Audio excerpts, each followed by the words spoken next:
ਅਸੀਂ ਦੋਨਾਂ ਨੇ ਆਪਣੀ ਮਰਜ਼ੀ ਨਾਲ ਵਿਆਹ ਕੀਤਾ। ਸਾਡੇ ਦੋਨਾਂ ਵਿੱਚ ਬਹੁਤ ਪਿਆਰ ਸੀ।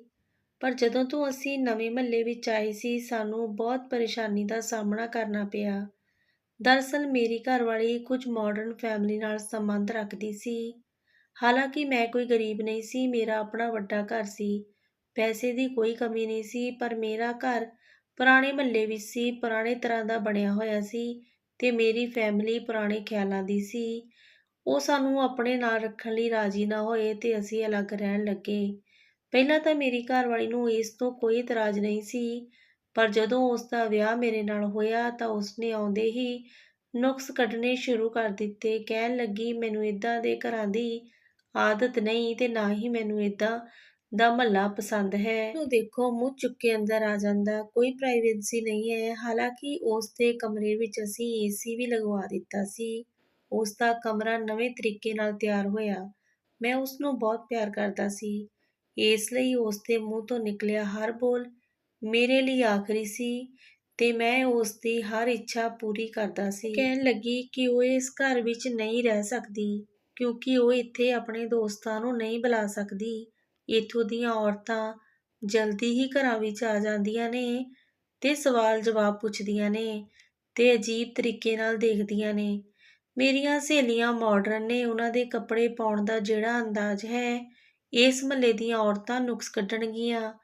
ਮੇਰੀ ਮਾਂ ਨੇ ਜਦੋਂ ਨੀਲਮ ਦੀ ਗੱਲ ਸੁਣੀ ਤਾਂ ਸਿਰ ਫੜ ਕੇ ਕਹਿਣ ਲੱਗੀ, ਨਾ ਰਹਿ, ਅਸੀਂ ਤੇਰੇ ਲਈ ਆਪਣਾ ਘਰ ਨਹੀਂ ਬਦਲਾਂਗੇ ਤੇ ਨਾ ਹੀ ਆਪਣੇ ਰਹਿਣ ਦੇ ਤੌਰ ਤਰੀਕੇ ਬਦਲਾਂਗੇ ਜਦੋਂ ਕਿ ਤੈਨੂੰ ਬਦਲਣਾ ਪਊਗਾ। ਇਹ ਸੁਣ ਕੇ ਨੀਲਮ ਨੂੰ ਗੁੱਸਾ ਆਇਆ ਤੇ ਉਹ ਮੇਰੇ ਨਾਲ ਨਾਰਾਜ਼ ਹੋ ਗਈ ਤੇ ਕਹਿਣ ਲੱਗੀ, ਮੈਂ ਇਸ ਮਹੱਲੇ ਵਿੱਚ ਨਹੀਂ ਰਹਿ ਸਕਦੀ ਜਿੱਥੇ ਹਰ ਵਕਤ ਰੌਲਾ ਪੈਂਦਾ ਹੈ।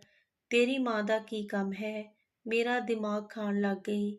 ਮਹੱਲੇ ਦੀਆਂ ਔਰਤਾਂ ਵੀ ਸ਼ੁਰੂ ਹੋ ਜਾਂਦੀਆਂ ਨੇ, ਮੈਂ ਤੈਨੂੰ ਵਿਆਹ ਤੋਂ ਪਹਿਲਾਂ ਹੀ ਕਿਹਾ ਸੀ ਕਿ ਮੈਂ ਆਪਣੀ ਜ਼ਿੰਦਗੀ ਵਿੱਚ ਕਿਸੇ ਦੀ ਦਖਲ-ਅੰਦਾਜ਼ੀ ਬਰਦਾਸ਼ਤ ਨਹੀਂ ਕਰਨੀ। ਮੈਂ 11 ਵਜੇ ਉੱਠ ਕੇ ਬਾਹਰ ਆਉਂਦੀ ਹਾਂ ਤਾਂ ਮਹੱਲੇ ਦੀਆਂ ਔਰਤਾਂ ਬੈਠੀਆਂ ਹੁੰਦੀਆਂ ਨੇ ਤੇ ਤੇਰੀ ਮਾਂ ਨਾਲ ਉਹ ਜਿੱਦਾਂ ਹੀ ਮੈਨੂੰ ਦੇਖਦੀਆਂ ਨੇ ਉਸੇ ਵਕਤ ਗੱਲਾਂ ਕਰਨੀਆਂ ਸ਼ੁਰੂ ਕਰ ਦਿੰਦੀਆਂ ਨੇ ਕਿ ਅਸੀਂ ਤਾਂ ਆਪਣੇ ਘਰ ਦੇ ਸਾਰੇ ਕੰਮ ਕਰ ਲਏ ਤੇ ਤੇਰੀ ਨੂੰਹ ਹਾਲੇ ਸੌਂ ਕੇ ਉੱਠੀ ਹੈ। ਕੋਈ ਕਹਿੰਦੀ ਕਿ ਤੂੰ ਸੱਸ ਹੈ, ਤੂੰ ਆਪ ਨਾਸ਼ਤਾ ਕਿਉਂ ਬਣਾਉਂਦੀ ਹੈ?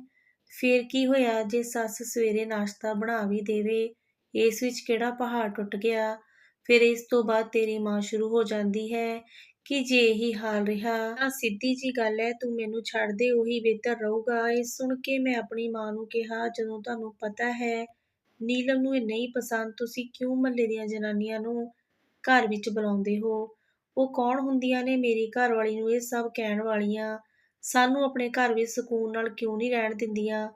ਮਾਂ ਮੈਨੂੰ ਗੁੱਸੇ ਨਾਲ ਦੇਖਣ ਲੱਗੀ ਤੇ ਕਹਿੰਦੀ, ਉਹ ਤੇਰੀ ਘਰਵਾਲੀ ਨੂੰ ਅਕਲ ਵਾਲੀ ਗੱਲ ਦੱਸਦੀਆਂ ਨੇ, ਪਰ ਤੇਰੀ ਘਰਵਾਲੀ ਮੂੰਹ ਬਣਾ ਕੇ ਕਮਰੇ ਵਿੱਚ ਚਲੀ ਜਾਂਦੀ ਹੈ। ਮੇਰੀ ਮਾਂ ਆਪਣੀਆਂ ਗੱਲਾਂ ਤੋਂ ਪਿੱਛੇ ਹਟਣ ਨੂੰ ਤਿਆਰ ਨਹੀਂ ਸੀ। ਉਹਨਾਂ ਦੋਨਾਂ ਦੇ ਮਿਜਾਜ ਇੱਕ ਦੂਜੇ ਨਾਲ ਨਹੀਂ ਮਿਲਦੇ ਸੀ। ਬਹੁਤ ਕੋਸ਼ਿਸ਼ ਕੀਤੀ ਕਿ ਇਹਨਾਂ ਦੀ ਬਣ ਜਾਵੇ, ਪਰ ਨਹੀਂ। ਇੱਕ ਦਿਨ ਇੱਕ ਗੱਲ ਤੇ ਨੀਲਮ ਤੇ ਮਾਂ 'ਚ ਬਹੁਤ ਲੜਾਈ ਹੋਈ। ਮੈਂ ਘਰ ਆਇਆ ਤਾਂ ਤਮਾਸ਼ਾ ਲੱਗਿਆ ਸੀ। ਨੀਲਮ ਮੈਨੂੰ ਕਹਿਣ ਲੱਗੀ, ਮੈਂ ਇੱਥੇ ਨਹੀਂ ਰਹਿ ਸਕਦੀ, ਮੈਨੂੰ ਅਲੱਗ ਘਰ ਲੈ ਕੇ ਦੇ। ਮੈਂ ਆਪਣੀ ਮਾਂ ਨੂੰ ਬਹੁਤ ਸਮਝਾਇਆ, ਬਹੁਤ ਕੋਸ਼ਿਸ਼ ਕੀਤੀ। ਉਹ ਕਹਿਣ ਲੱਗੀ, ਇਹਨੂੰ ਲੈ ਜਾ, ਜਿੱਥੇ ਇਹਨੇ ਰਹਿਣਾ ਹੈ ਰਵੇ, ਅਸੀਂ ਤਾਂ ਇਕੱਲੇ ਹੀ ਰਹਿ ਲਾਂਗੇ, ਪਰ ਇਹ ਮਹੱਲਾ ਨਹੀਂ ਛੱਡਾਂਗੇ। ਉਸ ਵਕਤ ਮੈਂ ਨੀਲਮ ਨੂੰ ਬਿਲਕੁਲ ਵੀ ਨਾਰਾਜ਼ ਨਹੀਂ ਕਰ ਸਕਦਾ ਸੀ, ਇਸ ਲਈ ਉਸ ਨੂੰ ਲੈ ਕੇ ਮੈਂ ਇਸ ਮਹੱਲੇ ਵਿੱਚੋਂ ਨਿਕਲ ਕੇ ਛੋਟੇ ਜਿਹੇ ਘਰ ਵਿੱਚ ਆ ਗਿਆ ਜੋ ਕਿ ਡਬਲ ਪੋਰਸ਼ਨ ਦਾ ਸੀ। ਨੀਲਮ ਬਹੁਤ ਖੁਸ਼ ਸੀ ਤੇ ਅਸੀਂ ਹੁਣ ਉੱਥੇ ਰਹਿਣ ਲੱਗੇ ਸੀ। ਇੱਥੇ ਜ਼ਿਆਦਾ ਕਰਕੇ ਮਾਡਰਨ ਪਰਿਵਾਰ ਹੀ ਰਹਿੰਦੇ ਸੀ, ਇਸ ਲਈ ਮੇਰੀ ਘਰਵਾਲੀ ਨੇ ਜਲਦੀ ਹੀ ਉਹਨਾਂ ਲੋਕਾਂ ਨਾਲ ਮੇਲ-ਜੋਲ ਵੀ ਵਧਾ ਲਿਆ। ਪਰ ਮੇਰੇ ਲਈ ਮੁਸ਼ਕਲਾਂ ਵੱਧ ਗਈਆਂ ਕਿਉਂਕਿ ਇੱਥੇ ਰਹਿਣ ਵਾਲੇ ਸਾਰੇ ਲੋਕ ਮੇਰੇ ਲਈ ਅਣਜਾਣ ਸੀ। ਇਸ ਲਈ ਮੈਂ ਨੀਲਮ ਨੂੰ ਕਹਿੰਦਾ ਕਿ ਜ਼ਿਆਦਾ ਲੋਕਾਂ ਨਾਲ ਮੇਲ-ਜੋਲ ਰੱਖਣਾ ਚੰਗੀ ਗੱਲ ਨਹੀਂ, ਕਿਉਂਕਿ ਇੱਥੋਂ ਦੇ ਲੋਕ ਮੈਨੂੰ ਜਾਣਦੇ ਨਹੀਂ ਤੇ ਨਾ ਹੀ ਮੈਂ ਇਹਨਾਂ ਨੂੰ ਜਾਣਦਾ ਹਾਂ।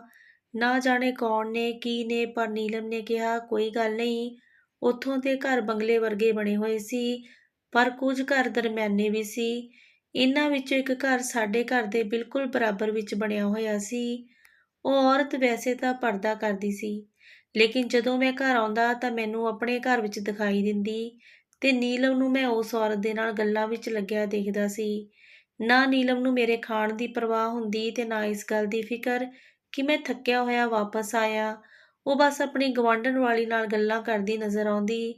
ਕੁਝ ਦਿਨ ਤਾਂ ਮੈਂ ਦੇਖਦਾ ਰਿਹਾ, ਪਰ ਬਾਅਦ ਵਿੱਚ ਮੈਂ ਨੀਲਮ ਨੂੰ ਸਾਫ਼ ਕਹਿ ਦਿੱਤਾ। ਮੈਨੂੰ ਮੇਰੇ ਪੁਰਾਣੇ ਮਹੱਲੇ 'ਚ ਬੜੀ ਦਿੱਕਤ ਸੀ ਕਿ ਔਰਤਾਂ ਉੱਥੇ ਘਰ 'ਚ ਆ ਜਾਂਦੀਆਂ ਨੇ। ਤੂੰ ਆਪਣੇ ਆਪ ਉਹੀ ਕਰ ਰਹੀ ਹੈ ਜੋ ਤੈਨੂੰ ਨਹੀਂ ਪਸੰਦ। ਇਸ ਲਈ ਇਹ ਬਿਹਤਰ ਹੋਊਗਾ ਕਿ ਜਦੋਂ ਮੈਂ ਘਰ ਆਵਾਂ ਤਾਂ ਮੈਨੂੰ ਇੱਥੇ ਕੋਈ ਗਵਾਂਢਣ ਨਜ਼ਰ ਨਹੀਂ ਆਉਣੀ ਚਾਹੀਦੀ। ਇਹ ਸੁਣ ਕੇ ਨੀਲਮ ਦਾ ਮੂਡ ਤਾਂ ਖਰਾਬ ਹੋਇਆ, ਪਰ ਉਸਨੇ ਮੇਰੀ ਗੱਲ ਮੰਨ ਲਈ। ਪਤਾ ਨਹੀਂ ਕਿਉਂ ਮੈਨੂੰ ਸਾਡੀ ਗਵਾਂਢਣ ਰੌਸ਼ਨੀ ਸ਼ੁਰੂ ਤੋਂ ਪਸੰਦ ਨਹੀਂ ਸੀ। ਦਿਖਾਵੇ ਲਈ ਪਰਦਾ ਕਰਨ ਦਾ ਸ਼ੌਂਕ ਕਰਦੀ ਸੀ, ਪਰ ਉਸ ਵਿੱਚ ਮੈਨੂੰ ਕੋਈ ਖਾਸ ਦਿਲਚਸਪੀ ਨਹੀਂ ਸੀ ਤੇ ਨਾ ਤਾਂ ਮੈਂ ਕਦੇ ਉਸ ਨੂੰ ਦੇਖਣ ਦੀ ਕੋਸ਼ਿਸ਼ ਕੀਤੀ ਤੇ ਨਾ ਹੀ ਕਦੇ ਦੇਖਿਆ। ਮੈਂ ਤਾਂ ਉਸ ਦੀਆਂ ਨਜ਼ਰਾਂ ਨੂੰ ਦੇਖ ਕੇ ਬੜਾ ਪਰੇਸ਼ਾਨ ਹੋ ਜਾਂਦਾ, ਕਿਉਂਕਿ ਉਹ ਮੇਰੇ ਘਰ ਦੀ ਇੱਕ-ਇੱਕ ਚੀਜ਼ ਨੂੰ ਬੁਰੀ ਨਜ਼ਰ ਨਾਲ ਦੇਖਦੀ ਤੇ ਹੌਂਕੇ ਭਰਦੀ। ਕਦੀ ਕਹਿੰਦੀ ਸਾਡੇ ਘਰ ਤਾਂ ਪੱਖੇ ਹੀ ਲੱਗੇ ਨੇ ਤੇ ਉਹ ਵੀ ਠੀਕ ਨਾਲ ਨਹੀਂ ਚੱਲਦੇ। ਉਸ ਤੇ ਮੇਰਾ ਘਰ ਵਾਲਾ ਕਮਰੇ ਵਿੱਚ ਫਾਲਤੂ ਬੱਤੀਆਂ ਤੇ ਪੱਖੇ ਬੰਦ ਕਰਦਾ ਰਹਿੰਦਾ ਹੈ। ਕਹਿੰਦਾ ਮੇਰੇ ਕੋਲ ਪੈਸੇ ਨਹੀਂ, ਇੰਨਾ ਬਿੱਲ ਆ ਜਾਂਦਾ ਹੈ।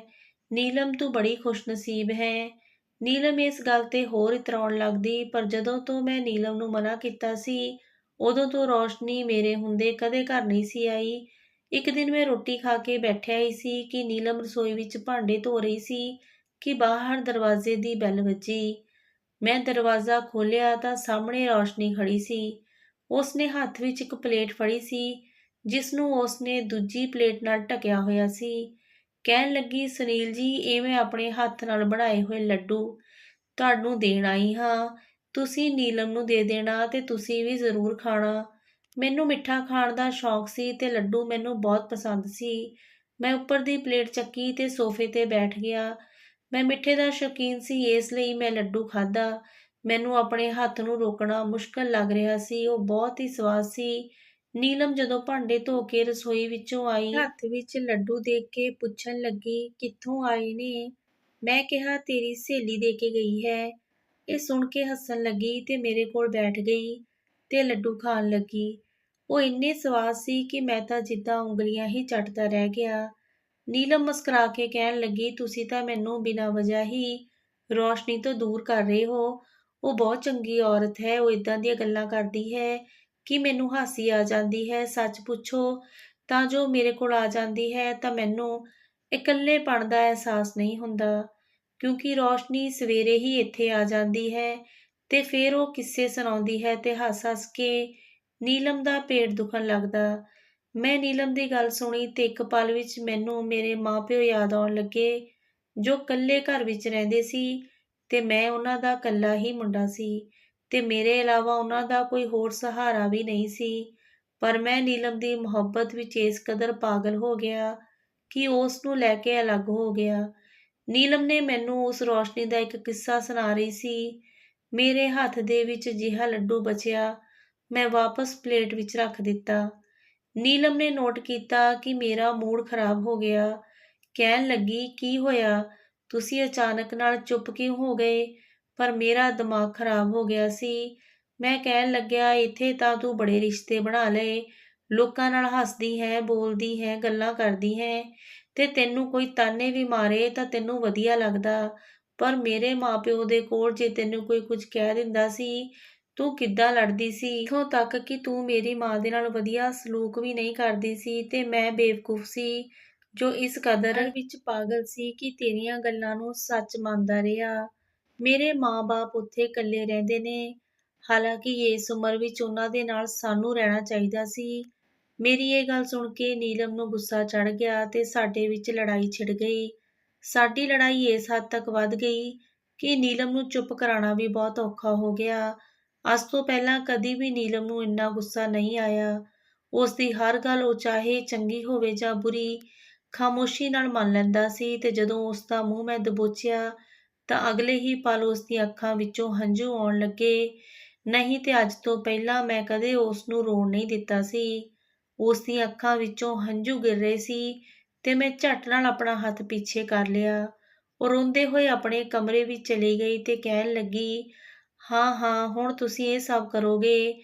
ਤੁਹਾਡੀ ਮਾਂ ਨੇ ਤੁਹਾਨੂੰ ਲੱਗਦਾ ਕੋਈ ਤਬੀਤ ਘੋਲ ਕੇ ਪਿਲਾ ਦਿੱਤਾ। ਜੋ ਤੂੰ ਮੇਰੇ ਨਾਲ ਖੁਸ਼ ਨਾ ਰਵੇਂ, ਇਸ ਦੇ ਬਾਵਜੂਦ ਤੂੰ ਮੇਰੇ ਤੇ ਜ਼ੁਲਮ ਕਰ ਰਿਹਾ ਹੈ। ਨਾ ਜਾਣੇ ਤੇਰੇ ਮਾਂ-ਬਾਪ ਕੀ ਚਾਹੁੰਦੇ ਨੇ। ਮੈਂ ਸਿਰ ਫੜ ਕੇ ਬਹਿ ਗਿਆ। ਅਚਾਨਕ ਮੈਨੂੰ ਬਹੁਤ ਹੀ ਅਜੀਬ ਜਿਹੀ ਬੇਚੈਨੀ ਲੱਗ ਗਈ ਸੀ ਤੇ ਹੁਣ ਜੇ ਮੈਂ ਉਸ ਨੂੰ ਮਨਾਉਣ ਦੀ ਕੋਸ਼ਿਸ਼ ਕਰਦਾ ਤਾਂ ਹੋਰ ਜ਼ਿਆਦਾ ਚਿੜ ਜਾਂਦੀ। ਅਗਲੇ ਦਿਨ ਮੈਂ ਚੁੱਪਚਾਪ ਉੱਠਿਆ ਤੇ ਬਿਨਾਂ ਨਾਸ਼ਤਾ ਕੀਤੇ ਘਰ ਤੋਂ ਚਲਾ ਗਿਆ। ਸੋ ਤੁਸੀਂ ਅੱਜ ਜਲਦੀ ਘਰ ਆਊਂਗਾ ਤਾਂ ਉਸ ਨਾਲ ਬਾਹਰ ਡਿਨਰ ਕਰਨ ਜਾਊਂਗਾ। ਪਰ ਜਿੱਦਾਂ ਹੀ ਮੈਂ ਜਲਦੀ ਘਰ ਆਇਆ ਤਾਂ ਦੇਖਿਆ ਰੋਸ਼ਨੀ ਇੱਕ ਵਾਰੀ ਫੇਰ ਸਾਡੇ ਘਰ ਬੈਠੀ ਸੀ ਤੇ ਨੀਲਮ ਉਸ ਨਾਲ ਗੱਲਾਂ ਕਰ ਰਹੀ ਸੀ। ਮੈਂ ਆਪਣੇ ਕਮਰੇ ਵਿੱਚ ਜਾਣਾ ਠੀਕ ਨਾ ਸਮਝਿਆ। ਮੈਂ ਬਾਹਰ ਬੈਠ ਗਿਆ। ਉਸ ਸਮੇਂ ਰੋਸ਼ਨੀ ਦੀ ਆਵਾਜ਼ ਸੁਣਾਈ ਦਿੱਤੀ ਤਾਂ ਮੈਂ ਹੈਰਾਨ ਹੋ ਗਿਆ ਕਿ ਤੇਰਾ ਘਰ ਵਾਲਾ ਤਾਂ ਤੇਰਾ ਖਿਆਲ ਰੱਖਦਾ ਹੈ ਤੇ ਤੂੰ ਬਿਨਾਂ ਵਜ੍ਹਾ ਉਸ ਨਾਲ ਲੜਦੀ ਰਹਿੰਦੀ ਹੈ। ਪਿਆਰ ਕਰਨ ਵਾਲਾ ਘਰਵਾਲਾ ਜੇ ਮੈਨੂੰ ਮਿਲਦਾ, ਮੈਂ ਤਾਂ ਉਸ ਦੇ ਪੈਰ ਧੋ ਕੇ ਪੀਂਦੀ। ਦੇਖ ਤੂੰ ਤੇਰੇ ਕਹਿਣੇ ਤੋਂ ਘਰ ਲਿੱਤਾ, ਉਸਨੇ ਤੈਨੂੰ ਹਰ ਸੁੱਖ ਆਰਾਮ ਦਿੱਤਾ। ਮੇਰੇ ਘਰਵਾਲਾ ਦੇਖ, ਜਦੋਂ ਦੇਖ ਲੜਦਾ ਰਹਿੰਦਾ। ਭੁੱਲ ਕੇ ਵੀ ਜੇ ਕੋਈ ਚੀਜ਼ ਮੰਗ ਲਵਾਂ ਤਾਂ ਉਹਦੀ ਜੇਬ ਇਜਾਜ਼ਤ ਨਹੀਂ ਦਿੰਦੀ। ਉਹ ਮੈਨੂੰ ਛੋਟੀ ਮੋਟੀ ਚੀਜ਼ ਹੀ ਲੈ ਦੇਵੇ। ਰੋਸ਼ਨੀ ਦੀਆਂ ਗੱਲਾਂ ਸੁਣ ਕੇ ਮੈਂ ਹੈਰਾਨ ਹੋ ਗਿਆ ਸੀ। ਉਹ ਵਾਕਈ ਬਹੁਤ ਗਰੀਬ ਸੀ। ਉਹ ਕੁਝ ਦੇਰ ਬਾਅਦ ਬਾਹਰ ਆਈ ਤੇ ਮੈਂ ਬਾਹਰ ਬੈਠਾ ਸੀ। ਉਸ ਦੇ ਚਿਹਰੇ ਤੇ ਪਰਦਾ ਨਹੀਂ ਸੀ ਤੇ ਉਸਨੇ ਅੱਜ ਆਪਣਾ ਮੂੰਹ ਵੀ ਨਹੀਂ ਢਕਣ ਦੀ ਕੋਸ਼ਿਸ਼ ਕੀਤੀ। ਨੀਲਮ ਦਾ ਮੂਡ ਬਹੁਤ ਖਰਾਬ ਸੀ। ਮੈਂ ਉਸ ਨਾਲ ਡਿਨਰ ਦੀ ਗੱਲ ਕੀਤੀ ਤਾਂ ਉਹ ਖੁਸ਼ ਹੋ ਗਈ। ਮੈਂ ਤੇ ਹੁਣ ਉਹ ਦੋਨੋਂ ਮੈਚਿੰਗ ਕੱਪੜੇ ਪਾਏ ਤੇ ਹੁਣ ਅਸੀਂ ਜਿੱਦਾਂ ਹੀ ਬਾਹਰ ਜਾਣ ਲੱਗੇ, ਇੱਕ ਵਾਰੀ ਫੇਰ ਰੋਸ਼ਨੀ ਖੜੀ ਸੀ ਤੇ ਉਸ ਦੇ ਹੱਥ ਵਿੱਚ ਪਲੇਟ ਸੀ। ਉਹ ਕਹਿਣ ਲੱਗੀ, ਤੁਸੀਂ ਦੋਨੋਂ ਕਿਤੇ ਜਾ ਰਹੇ ਹੋ? ਨੀਲਮ ਨੇ ਕਿਹਾ, ਹਾਂ ਅਸੀਂ ਦੋਨੋਂ ਬਾਹਰ ਡਿਨਰ ਕਰਨ ਜਾ ਰਹੇ ਹਾਂ। ਇਹ ਦੇਖ ਕੇ ਰੋਸ਼ਨੀ ਨੇ ਇੱਕ ਠੰਡਾ ਹੌਂਕਾ ਲਿੱਤਾ ਤੇ ਕਹਿਣ ਲੱਗੀ, ਅਮੀਰ ਲੋਕ ਜਾਂਦੇ ਨੇ, ਉਹਨਾਂ ਦੇ ਹੀ ਨਸੀਬਾਂ ਵਿੱਚ ਹੁੰਦਾ ਬਾਹਰ ਡਿਨਰ ਕਰਨਾ। ਮੈਂ ਤੁਹਾਡੇ ਲਈ ਮਠਿਆਈ ਲੈ ਕੇ ਆਈ ਸੀ।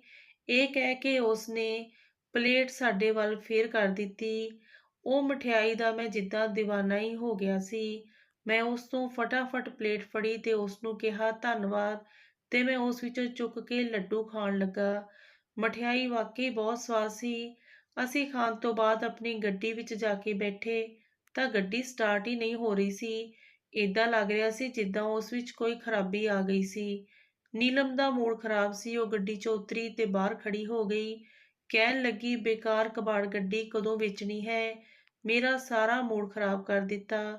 ਉਸਨੇ ਆਪਣਾ ਪਰਸ ਵਗਾ ਕੇ ਗੱਡੀ ਵਿੱਚ ਸੁੱਟ ਦਿੱਤਾ। ਇਹ ਦੇਖ ਕੇ ਮੈਨੂੰ ਗੁੱਸਾ ਆ ਗਿਆ ਤੇ ਮੈਂ ਗਲੀ ਵਿੱਚ ਹੀ ਉਸਦਾ ਹੱਥ ਫੜ ਕੇ ਬੋਲਿਆ ਕਿ ਤੈਨੂੰ ਕੀ ਦਿੱਕਤ ਹੈ? ਤੂੰ ਪਾਗਲ ਕਿਉਂ ਹੋ ਜਾਨੀ ਹੈ? ਜੇ ਸਾਡੀ ਗੱਡੀ ਖਰਾਬ ਹੈ, ਮਸ਼ੀਨਰੀ ਹੈ, ਇਸ ਵਿੱਚ ਮੇਰਾ ਕੀ ਕਸੂਰ ਹੈ? ਤੇ ਅਸੀਂ ਗਲੀ 'ਚ ਹੀ ਲੜਨਾ ਸ਼ੁਰੂ ਕਰ ਦਿੱਤਾ। ਸਾਡੇ ਰੌਲੇ ਦੀ ਆਵਾਜ਼ ਸੁਣ ਕੇ ਰੋਸ਼ਨੀ ਵੀ ਵੇਖਣ ਲੱਗੀ ਪਰ ਬੋਲੀ ਕੁਝ ਨਹੀਂ। ਨੀਲਮ ਉੱਚੀ ਉੱਚੀ ਬੋਲ ਰਹੀ ਸੀ ਤੇ ਮੈਂ ਆਪਣੀ ਗੱਡੀ ਨੂੰ ਦੇਖ ਰਿਹਾ ਸੀ। ਆਖਰ ਇਸ ਨੂੰ ਕੀ ਹੋ ਗਿਆ? ਅਗਲੇ ਦਿਨ ਉਸ ਨੂੰ ਮੈਂ ਮਕੈਨਿਕ ਦੇ ਕੋਲ ਲੈ ਕੇ ਗਿਆ ਤਾਂ ਉਹ ਸਟਾਰਟ ਹੋ ਗਈ। ਮੈਨੂੰ ਤਾਂ ਅਜੀਬ ਜਿਹੀ ਚਿੜ ਹੋਣ ਲੱਗੀ ਸੀ। ਨਾ ਜਾਣੇ ਕੀ ਹੋ ਰਿਹਾ ਸੀ। ਇੱਕ ਦਿਨ ਤਾਂ ਮੈਨੂੰ ਮੇਰੇ ਬੌਸ ਤੋਂ ਬਹੁਤ ਝਿੜਕਾਂ ਪਈਆਂ। ਉਹ ਇੰਨਾ ਗੁੱਸੇ ਵਿੱਚ ਸੀ ਕਿ ਮੈਨੂੰ ਦਫ਼ਤਰ ਤੋਂ ਜਾਣ ਲਈ ਹੀ ਕਹਿ ਦਿੱਤਾ ਤੇ ਕਹਿਣ ਲੱਗਿਆ, ਆਖਰੀ ਵਾਰਨਿੰਗ ਹੈ, ਜੇ ਤੇਰਾ ਕੰਮ ਇਸੇ ਤਰ੍ਹਾਂ ਚੱਲਦਾ ਰਿਹਾ ਤਾਂ ਮੈਂ ਤੈਨੂੰ ਨੌਕਰੀ ਤੋਂ ਕੱਢ ਦੇਣਾ ਹੈ। ਉਸੇ ਪਰੇਸ਼ਾਨ ਹਾਲਤ ਵਿੱਚ ਮੈਂ ਘਰ ਆਇਆ ਸੀ ਤੇ ਸਾਡੇ ਘਰ ਵਿੱਚ ਮੁਹੱਲੇ ਦੀਆਂ ਕਾਫੀ ਔਰਤਾਂ ਬੈਠੀਆਂ ਸੀ ਤੇ ਮੇਰੀ ਘਰਵਾਲੀ ਉਹਨਾਂ ਨੂੰ ਮਹਿੰਗੇ ਮਹਿੰਗੇ ਗਿਫਟ ਦਿਖਾ ਰਹੀ ਸੀ ਜੋ ਕੁਝ ਦਿਨ ਪਹਿਲਾਂ ਉਸਦੇ ਪੇਕਿਆਂ ਤੋਂ ਆਏ ਸੀ। ਸਾਰੀਆਂ ਔਰਤਾਂ ਉਸਦਾ ਸਮਾਨ ਤੇ ਚੀਜ਼ਾਂ ਨੂੰ ਦੇਖ ਕੇ ਹੈਰਾਨ ਹੋ ਰਹੀਆਂ ਸੀ ਤੇ ਜਲ ਵੀ ਰਹੀਆਂ ਸੀ। ਮੈਨੂੰ ਨੀਲਮ ਦੀ ਆਦਤ ਚੰਗੀ ਨਹੀਂ ਸੀ ਲੱਗਦੀ, ਦੂਜਿਆਂ ਦੇ ਸਾਹਮਣੇ ਆਪਣੀਆਂ ਸ਼ੇਖੀਆਂ ਮਾਰਨਾ। ਪ੍ਰਮਾਤਮਾ ਨੇ ਦਿੱਤਾ ਹੈ, ਉਸ ਦਾ ਸ਼ੁਕਰ ਕਰਨਾ ਚਾਹੀਦਾ ਹੈ। ਦੂਜਿਆਂ ਨੂੰ ਦਿਖਾ ਕੇ ਕੀ ਫਾਇਦਾ? ਜਿੱਦਾਂ ਹੀ ਔਰਤਾਂ ਗਈਆਂ ਮੈਂ ਇੱਕ ਵਾਰੀ ਫੇਰ ਨੀਲਮ ਨਾਲ ਬਹਿਸ ਕਰਨ ਲੱਗਿਆ। ਇੱਕ ਤਾਂ ਵੈਸੇ ਹੀ ਬੌਸ ਦੀ ਵਜ੍ਹਾ ਨਾਲ ਮੈਂ ਗੁੱਸੇ ਵਿੱਚ ਸੀ, ਉੱਤੋਂ ਨੀਲਮ ਦੀ ਆਦਤ ਮੈਨੂੰ ਬਿਲਕੁਲ ਪਸੰਦ ਨਹੀਂ ਸੀ। ਮੈਂ ਉਸਨੂੰ ਕਿਹਾ ਕਿ ਤੂੰ ਆਪਣੀਆਂ ਚੀਜ਼ਾਂ ਦਾ ਦਿਖਾਵਾ ਕਰਦੀ ਹੈ, ਇਹ ਚੰਗੀ ਆਦਤ ਨਹੀਂ। ਤੇ ਇੱਕ ਵਾਰੀ ਫੇਰ ਸਾਡੇ ਦੋਨਾਂ ਦੀ ਲੜਾਈ ਹੋ ਗਈ। ਲੜਦੇ ਲੜਦੇ ਅਸੀਂ ਭੁੱਲ ਗਏ ਕਿ ਰੋਸ਼ਨੀ ਸਾਡੀ ਦੇ ਵਿੱਚ ਹੀ ਖੜੀ ਮੁਸਕਰਾ ਰਹੀ ਸੀ। ਜਿੱਦਾਂ ਹੀ ਮੇਰੀ ਨਜ਼ਰ ਉਸ ਤੇ ਪਈ ਤਾਂ ਮੈਂ ਚੁੱਪ ਹੋ ਗਿਆ। ਇੱਕ ਵਾਰੀ ਫੇਰ ਉਸ ਦੇ ਹੱਥ ਵਿੱਚ ਲੱਡੂ ਸੀ ਤੇ ਪਹਿਲੀ ਵਾਰੀ ਗੁੱਸੇ ਵਿੱਚ ਮੇਰਾ ਦਿਮਾਗ ਚੱਲਿਆ ਸੀ ਤੇ ਮੈਂ ਸੋਚਿਆ, ਇਹ ਗਰੀਬ ਹੈ, ਹਰ ਵਕਤ ਪੈਸੇ ਲਈ ਰੋਣਾ ਰੋਂਦੀ ਰਹਿੰਦੀ ਹੈ, ਭਲਾ ਰੋਜ਼ ਇੰਨੀ ਮਹਿੰਗੀ ਮਠਿਆਈ ਕਿੱਥੋਂ ਲੈ ਕੇ ਆਉਂਦੀ ਹੈ? ਆਖਰ ਇਸ ਕੋਲ ਪੈਸੇ ਕਿੱਥੋਂ ਆਉਂਦੇ ਨੇ ਜੋ ਰੋਜ਼ ਇਹ ਇੰਨੀ ਵਧੀਆ ਮਠਿਆਈ ਬਣਾ ਲੈਂਦੀ ਹੈ ਤੇ ਸਾਨੂੰ ਦੇਣਾ ਚਾਹੁੰਦੀ ਹੈ। ਉਸ ਨੇ ਪਲੇਟ ਉੱਥੇ ਰੱਖੀ ਤੇ ਚੁੱਪ ਕਰਕੇ ਚਲੀ ਗਈ। ਉਹ ਜਾਣਦੀ ਸੀ ਸਾਡੇ ਵਿੱਚ ਲੜਾਈ ਹੋ ਰਹੀ ਹੈ ਤੇ ਜਾਂਦੇ ਜਾਂਦੇ ਇੱਕ ਵਾਰੀ ਉਸ ਨੇ ਪਲਟ ਕੇ ਮੈਨੂੰ ਦੇਖਿਆ। ਉਸ ਦੀਆਂ ਅੱਖਾਂ ਵਿੱਚ ਕੁਝ ਸੀ ਜੋ ਮੈਨੂੰ ਇੱਕ ਪਲ ਲਈ ਸੋਚਣ ਲਈ ਮਜਬੂਰ ਕਰ ਗਿਆ। ਮੇਰਾ ਦਿਮਾਗ ਗੁੱਸੇ ਵਿੱਚ ਕੰਮ ਕਰਨ ਲੱਗਿਆ। ਜਦੋਂ ਤੋਂ ਸਾਨੂੰ ਉਹ ਮਠਿਆਈ ਦੇਣ ਆ ਰਹੀ ਸੀ, ਸਾਡੇ ਘਰ ਤੇ ਜਿੱਦਾਂ ਸਕੂਨ ਹੀ ਖਤਮ ਹੋ ਗਿਆ ਸੀ। ਇੱਕ ਤਾਂ ਉਹ ਇੰਨੀ ਗਰੀਬ ਸੀ, ਉੱਤੋਂ ਝੂਠ ਬੋਲ ਰਹੀ ਸੀ, ਕਿਉਂਕਿ ਅਕਸਰ ਮੈਂ ਉਸਨੂੰ ਉਸਦੇ ਘਰ ਦੇ ਸ਼ੋਰ-ਸ਼ਰਾਬੇ ਦੀ, ਲੜਾਈ ਦੀ ਆਵਾਜ਼ ਸੁਣਿਆ ਕਰਦਾ ਸੀ। ਅਕਸਰ ਆਪਣੇ ਘਰ ਵਾਲੇ ਨਾਲ ਲੜਾਈ ਕਰਦੀ ਹੁੰਦੀ ਸੀ ਕਿ ਮੈਨੂੰ ਇਹ ਚਾਹੀਦਾ ਹੈ, ਮੈਨੂੰ ਉਹ ਚਾਹੀਦਾ ਹੈ, ਅਤੇ ਉਸ ਦਾ ਘਰ ਵਾਲਾ ਉਸਨੂੰ ਹਮੇਸ਼ਾ ਹੀ ਸਮਝਾਉਂਦਾ ਸੀ ਕਿ ਪੰਜੋਂ ਉਂਗਲਾਂ ਬਰਾਬਰ ਨਹੀਂ ਹੁੰਦੀਆਂ। ਜੋ ਤੇਰੇ ਕੋਲ ਹੈ ਉਸ ਦਾ ਸ਼ੁਕਰ ਕਰ। ਮੇਰਾ ਦਿਮਾਗ ਘੁੰਮ ਗਿਆ ਸੀ। ਜਦੋਂ ਮਠਿਆਈ ਮੇਰੀ ਘਰਵਾਲੀ ਖਾਣ ਲੱਗੀ, ਮੈਂ ਉਸ ਨੂੰ ਰੋਕ ਦਿੱਤਾ ਤੇ ਮੈਂ ਕਿਹਾ, ਹਰਗਿਜ਼ ਨਹੀਂ ਖਾਣੀ। ਆਪਾਂ ਅੱਜ ਤੱਕ ਆਪਸ ਵਿੱਚ ਇੰਨਾ ਕਦੀ ਨਹੀਂ ਲੜੇ ਜਿੰਨਾ ਕੁਝ ਦਿਨਾਂ ਤੋਂ ਲੜ ਰਹੇ ਹਾਂ। ਜਦੋਂ ਤੋਂ ਘਰ ਵਿੱਚ ਮਠਿਆਈ ਆਉਣ ਲੱਗੀ ਹੈ, ਉਦੋਂ ਤੋਂ ਆਪਣੇ ਵਿੱਚ ਲੜਾਈਆਂ ਹੋ ਗਈਆਂ। ਕਿਤੇ ਇਹ ਰੌਸ਼ਨੀ ਇਸ ਵਿੱਚ ਕੁਝ ਮਿਲਾ ਕੇ ਤਾਂ ਨਹੀਂ ਦੇ ਕੇ ਜਾਂਦੀ। ਜਦੋਂ ਮੈਂ ਇਹ ਗੱਲ ਨੀਲਮ ਨੂੰ ਕਹੀ ਤਾਂ ਨੀਲਮ ਇੱਕ ਪਲ ਲਈ ਮੇਰਾ ਚਿਹਰਾ ਦੇਖਣ ਲੱਗੀ ਸੀ। ਫਿਰ ਉਹ ਕਹਿਣ ਲੱਗੀ, ਨਹੀਂ ਨਹੀਂ, ਇੱਦਾਂ ਬਿਲਕੁਲ ਨਹੀਂ ਹੋ ਸਕਦਾ। ਭਲਾ ਉਹ ਇੱਦਾਂ ਕਿਉਂ ਕਰੂਗੀ? ਉਹ ਤਾਂ ਮੇਰੇ ਘਰ ਦੀ ਹਰ ਚੀਜ਼ ਦੀ ਬੜੀ ਤਾਰੀਫ ਕਰਦੀ ਹੈ। ਫਿਰ ਉਹ ਤੇਰੀਆਂ ਕਿੰਨੀਆਂ ਤਾਰੀਫਾਂ ਕਰਦੀ ਹੈ। ਉਹ ਇੱਦਾਂ ਕਿਉਂ ਕਰੂ? ਮੈਂ ਉਹ ਮਠਿਆਈ ਫੜੀ ਤੇ ਕੂੜੇ ਵਿੱਚ ਸੁੱਟ ਦਿੱਤੀ। ਮੈਂ ਵਾਪਸ ਆ ਗਿਆ ਸੀ। ਹੁਣ ਮੇਰੇ ਦਿਲ ਨੂੰ ਸਕੂਨ ਆ ਗਿਆ ਸੀ ਤੇ ਹੌਲੀ-ਹੌਲੀ ਸਭ ਕੁਝ ਬਦਲ ਰਿਹਾ ਸੀ। ਮੇਰੀ ਨੌਕਰੀ ਛੁੱਟ ਗਈ ਸੀ ਅਤੇ ਮੇਰੀ ਘਰਵਾਲੀ ਆਪਣੇ ਖਰਚੇ ਪੂਰੇ ਕਰਨ ਲਈ ਪਾਈ-ਪਾਈ ਲਈ ਤਰਸ ਰਹੀ ਸੀ, ਕਿਉਂਕਿ ਉਸ ਦੇ ਖਰਚੇ ਹੋਰ ਵੀ ਵੱਧ ਚੁੱਕੇ ਸੀ ਤੇ ਮੇਰੇ ਹੱਥ ਵਿੱਚ ਪੈਸੇ ਨਹੀਂ ਸੀ। ਘਰਵਾਲੀ ਹਾਈ ਬਲੱਡ ਪ੍ਰੈਸ਼ਰ ਦੀ ਮਰੀਜ਼ ਹੁੰਦੀ ਜਾ ਰਹੀ ਸੀ। ਤੰਗੀ ਦੀ ਉਸ ਨੂੰ ਆਦਤ ਨਹੀਂ ਸੀ। ਕਹਿਣ ਲੱਗੀ, ਉਹ ਵੀ ਕੀ ਵਕਤ ਸੀ ਜਦੋਂ ਆਪਣੇ ਕੋਲ ਪੈਸੇ ਸੀ, ਕਿਸੇ ਚੀਜ਼ ਦੀ ਕੋਈ ਕਮੀ ਨਹੀਂ ਸੀ। ਹੁਣ ਉਲਟਾ ਹੈ। ਮਹੱਲੇ ਵਾਲੇ ਮੈਨੂੰ ਆਪਣੀਆਂ ਚੀਜ਼ਾਂ ਦਿਖਾਉਂਦੇ ਨੇ। ਇਹ ਸੁਣ ਕੇ ਨੀਲਮ ਵੱਲ ਦੇਖਿਆ ਤੇ ਮੈਂ ਕਿਹਾ, ਦੇਖ ਲਿਆ, ਲੱਗ ਗਈ ਨਾ ਨਜ਼ਰ। ਸਭ ਕੁਝ ਤੇਰੇ ਦਿਖਾਵੇ ਨਾਲ ਹੋਇਆ ਹੈ। ਦੂਜਾ ਇਹਨਾਂ ਲੋਕਾਂ ਦੀ ਜਲਣ ਵਾਲੀਆਂ ਅੱਖਾਂ ਦੇ ਨਾਲ ਇੰਨਾ ਦਿਖਾਵਾ ਕਰਦੀ ਸੀ ਕਿ ਸਭ ਦੀਆਂ ਨਜ਼ਰਾਂ ਤੇਰੇ ਤੇ ਸੀ। ਉਸ ਦੀ ਵਜ੍ਹਾ ਨਾਲ ਅੱਜ ਆਪਣਾ ਇਹ ਹਾਲ ਹੈ। ਤੇ ਅਸੀਂ ਦੋਨੋਂ ਗੱਲਾਂ ਕਰ ਹੀ ਰਹੇ ਸੀ ਕਿ ਸਾਡੀ ਗਵਾਂਢਣ ਰੌਸ਼ਨੀ ਦੇ ਘਰੋਂ ਚੀਕਾਂ ਦੀ ਆਵਾਜ਼ ਆਉਣ ਲੱਗੀ। ਉਹ ਚੀਕ-ਚੀਕ ਕੇ ਆਪਣੇ ਘਰਵਾਲੀ ਨੂੰ ਬੁਲਾ ਰਹੀ ਸੀ। ਪਤਾ ਨਹੀਂ ਕੀ ਹੋ ਗਿਆ ਸੀ। ਪਹਿਲਾਂ ਤਾਂ ਅਸੀਂ ਉੱਥੇ ਜਾਣਾ ਠੀਕ ਨਾ ਸਮਝਿਆ। ਫਿਰ ਅਸੀਂ ਉਸ ਦੇ ਘਰਵਾਲੇ ਨੂੰ, ਉਸ ਨੂੰ ਮਾਰਨ ਦੀ ਤੇ ਉੱਚੀ-ਉੱਚੀ ਲੜਾਈ ਦੀ ਆਵਾਜ਼ ਆਈ ਤਾਂ ਮੈਂ ਤੇ ਮੇਰੀ ਘਰਵਾਲੀ ਨੇ ਦੇਖਿਆ ਕਿ ਕੀ ਪਤਾ ਕੋਈ ਐਮਰਜੈਂਸੀ ਨਾ ਹੋਵੇ ਤਾਂ ਮੈਂ ਘਰ ਵਿੱਚ ਜਾ ਕੇ ਕਰ ਦਈਏ। ਪਰ ਜੋ ਗੱਲ ਸੁਣਾਈ ਦਿੱਤੀ ਉਸ ਨੂੰ ਸੁਣ ਕੇ ਅਸੀਂ ਤਾਂ ਹੈਰਾਨ ਰਹਿ ਗਏ। ਉਸ ਦਾ ਘਰਵਾਲਾ ਉਸ ਨੂੰ ਬੁਰੀ ਤਰ੍ਹਾਂ ਕੁੱਟ ਰਿਹਾ ਸੀ। ਨੀਲਮ ਕਹਿਣ ਲੱਗੀ, ਮੈਂ ਹੁਣੇ ਜਾ ਕੇ ਗੱਲ ਕਰਦੀ ਹਾਂ। ਭਲਾ ਉਹ ਕਿੱਦਾਂ ਆਪਣੀ ਘਰਵਾਲੀ ਨੂੰ ਕੁੱਟ ਸਕਦਾ? ਪਰ ਵਿਹੜੇ ਵਿੱਚ ਪਈ ਮੰਜੀ ਦੇ ਉੱਤੇ ਰੌਸ਼ਨੀ ਦੀ 9-10 ਸਾਲ ਦੀ ਕੁੜੀ ਤੜਫ ਰਹੀ ਸੀ। ਉਸ ਦੀਆਂ ਅੱਖਾਂ ਪਲਟ ਗਈਆਂ ਸੀ ਤੇ ਉਹ ਤੜਪ ਰਹੀ ਸੀ ਜਿੱਦਾਂ ਉਸ ਨੂੰ ਬਿਜਲੀ ਦੇ ਝਟਕੇ ਲੱਗੇ ਹੋਣ। ਉਸੇ ਸਮੇਂ ਰੌਸ਼ਨੀ ਦਾ ਘਰਵਾਲਾ ਬੋਲਿਆ, ਸਭ ਤੇਰੀ ਵਜ੍ਹਾ ਨਾਲ ਹੋਇਆ ਹੈ। ਤੂੰ ਦੂਜਿਆਂ ਦੇ ਘਰ ਖਰਾਬ ਕਰਦੀ ਹੈ। ਅੱਜ ਸਾਡੀ ਧੀ ਦਾ ਇਹ ਹਾਲ ਨਾ ਹੁੰਦਾ। ਤੇਰੇ ਵਰਗੀ ਜਨਾਨੀ ਤਾਂ ਜਿੰਨੀ ਕੁੱਟੀ ਜਾਵੇ ਉਨੀ ਘੱਟ ਹੈ। ਤੂੰ ਦੂਜਿਆਂ ਲਈ ਬੁਰਾ ਸੋਚਦੀ ਹੈ। ਅੱਜ ਤੇਰੀ ਧੀ ਦਾ ਬੁਰਾ ਹੋ ਰਿਹਾ ਹੈ। ਉਹ ਝਾੜੂ ਫੂਕ ਵਾਲੇ ਲੱਡੂ ਗੁਆਂਢੀਆਂ ਨੂੰ ਖਵਾਉਂਦੀ ਸੀ ਤੇ ਉਹਨਾਂ ਦੀਆਂ ਚੀਜ਼ਾਂ ਨੂੰ ਨਜ਼ਰਾਂ ਲਾਉਂਦੀ ਸੀ। ਤੇਰੀ ਆਪਣੀ ਧੀ ਨੇ ਉਹ ਮਠਿਆਈ ਖਾ ਲਈ ਤੇ ਉਸ ਦਾ ਇਹ ਹਾਲ ਹੋ ਗਿਆ। ਰੌਸ਼ਨੀ ਰੋ ਰਹੀ ਸੀ, ਕਹਿਣ ਲੱਗੀ, ਜਿੰਨਾ ਮਾਰਨਾ ਹੈ ਮਾਰ ਲਓ, ਪਰ ਮੇਰੀ ਬੱਚੀ ਨੂੰ ਡਾਕਟਰ ਦੇ ਕੋਲ ਲੈ ਕੇ ਜਾਓ। ਉਸ ਦਾ ਘਰਵਾਲਾ ਕੁੜੀ ਨੂੰ ਡਾਕਟਰ ਕੋਲ ਲੈ ਗਿਆ, ਪਰ ਉਸ ਨੂੰ ਕੀ ਬਿਮਾਰੀ ਸੀ, ਡਾਕਟਰਾਂ ਨੂੰ ਉਹ ਸਮਝ ਨਹੀਂ ਆਈ ਅਤੇ ਉਸ ਦੀ ਕੁੜੀ 3-4 ਦਿਨ ਤੜਫ-ਤੜਫ ਕੇ ਮਰ ਗਈ। ਰੌਸ਼ਨੀ ਤਾਂ ਰੋਂਦੇ-ਰੋਂਦੇ ਸਾਡੇ ਘਰ ਦੇ ਦਰਵਾਜ਼ੇ ਤੇ ਗਿਰੀ ਸੀ ਤੇ ਹੱਥ ਜੋੜ ਕੇ ਮਾਫ਼ੀ ਮੰਗਦੀ ਸੀ ਕਿ ਜੋ ਉਸਨੇ ਰਾਜ਼ ਖੋਲ੍ਹਿਆ ਉਸ ਤੋਂ ਮੈਂ ਤੇ ਨੀਲਮ ਹੈਰਾਨ ਰਹਿ ਗਏ। ਕਹਿਣ ਲੱਗੀ ਕਿ ਮੇਰੇ ਤੋਂ ਜਲਦੀ ਚਾਹੁੰਦੀ ਸੀ ਜੋ ਕੁਝ ਤੇਰੇ ਕੋਲ ਹੈ ਮੇਰੇ ਕੋਲ ਹੋ ਜਾਵੇ। ਇੱਕ-ਇੱਕ ਚੀਜ਼ ਦੀ ਮੈਂ ਮਾਲਕਣ ਬਣ ਜਾਵਾਂ। ਇੱਥੋਂ ਤੱਕ ਤੇਰਾ ਘਰਵਾਲਾ ਵੀ ਮੇਰਾ ਬਣ ਜਾਵੇ। ਇਸ ਲਈ ਮੈਂ ਆਪਣੀ ਜਮ੍ਹਾਂ ਪੂੰਜੀ ਵਿੱਚੋਂ ਇੱਕ ਪੀਰ ਬਾਬੇ ਕੋਲੋਂ ਮਠਿਆਈ ਕਰਵਾ ਕੇ ਲਿਆਉਂਦੀ ਸੀ ਤੇ ਉਹ ਤੁਹਾਡੇ ਘਰ ਦੇ ਕੇ ਆਉਂਦੀ ਸੀ। ਤੁਹਾਡੇ ਘਰ ਵਿੱਚ ਲੜਾਈ ਝਗੜੇ ਹੁੰਦੇ ਸੀ, ਪਰ ਇੱਕ ਦਿਨ ਉਹ ਮਠਿਆਈ ਮੈਂ ਲੈ ਕੇ ਆਈ ਕਿ ਮੈਂ ਤੁਹਾਨੂੰ ਦੇ ਸਕਾਂ ਤੇ ਤੇਰਾ ਘਰ ਵਾਲਾ ਤੈਨੂੰ ਤਲਾਕ ਦੇ ਦੇਵੇ। ਉਸ ਦਿਨ ਮਠਿਆਈ ਮੇਰੀ ਧੀ ਨੇ ਖਾ ਲਈ ਤੇ ਸਭ ਉਲਟ ਹੋ ਗਿਆ। ਉਹ ਮੌਤ ਦੇ ਘਾਟ ਚਲੀ ਗਈ। ਇਹ ਸੁਣ ਕੇ ਤਾਂ ਜਿੱਦਾਂ ਮੇਰੀ ਬੋਲਤੀ ਹੀ ਬੰਦ ਹੋ ਗਈ ਸੀ। ਉਸ ਦਾ ਘਰ ਵਾਲਾ ਸਿਰ ਝੁਕਾਈ ਖੜਾ ਸੀ ਤੇ ਸਾਡੇ ਤੋਂ ਮਾਫ਼ੀ ਮੰਗ ਰਿਹਾ ਸੀ। ਨੀਲਮ ਤਾਂ ਕੰਨਾਂ ਨੂੰ ਹੱਥ ਲਾ ਚੁੱਕੀ ਸੀ। ਉਹ ਡਰ ਗਈ ਸੀ ਕਿ ਮੈਂ ਇੱਥੇ ਨਹੀਂ ਰਹਿਣਾ, ਮੈਂ ਵਾਪਸ ਉਸ ਹੀ ਮਹੱਲੇ 'ਚ ਜਾਣਾ ਹੈ। ਇੱਥੋਂ ਦੇ ਲੋਕ ਬੜੇ ਖਤਰਨਾਕ ਨੇ ਤੇ ਉੱਥੋਂ ਦੇ ਲੋਕ ਸਾਦੇ ਨੇ ਤੇ ਮਿਲਣਸਾਰ ਨੇ। ਉਹ ਜੋ ਵੀ ਕਹਿੰਦੇ ਨੇ ਭਲਾਈ ਲਈ ਕਹਿੰਦੇ ਨੇ। ਅੱਜ ਤੱਕ ਏਦਾਂ ਦੀ ਸਾਜ਼ਿਸ਼ ਕਰਨ ਵਾਲੀ ਪੜੋਸਣ ਮੈਂ ਨਹੀਂ ਦੇਖੀ। ਨੀਲਮ ਪਛਤਾ ਰਹੀ ਸੀ ਤੇ ਕੁਝ ਦਿਨਾਂ ਬਾਅਦ ਅਸੀਂ ਘਰ ਵਾਪਸ ਸ਼ਿਫਟ ਹੋ ਗਏ। ਮਾਂ ਪਿਓ ਦੇ ਨਾਲ ਰਹਿਣ ਲੱਗੇ। ਗੁਆਂਢ ਵਾਲਿਆਂ ਨੇ ਜਦੋਂ ਨੀਲਮ ਨੂੰ ਵਾਪਸ ਆਉਂਦੇ ਦੇਖਿਆ ਤਾਂ ਉਸ ਦੀਆਂ ਤਾਰੀਫਾਂ ਕੀਤੀਆਂ ਕਿ ਤੂੰ ਚੰਗਾ ਫੈਸਲਾ ਲਿੱਤਾ ਹੈ।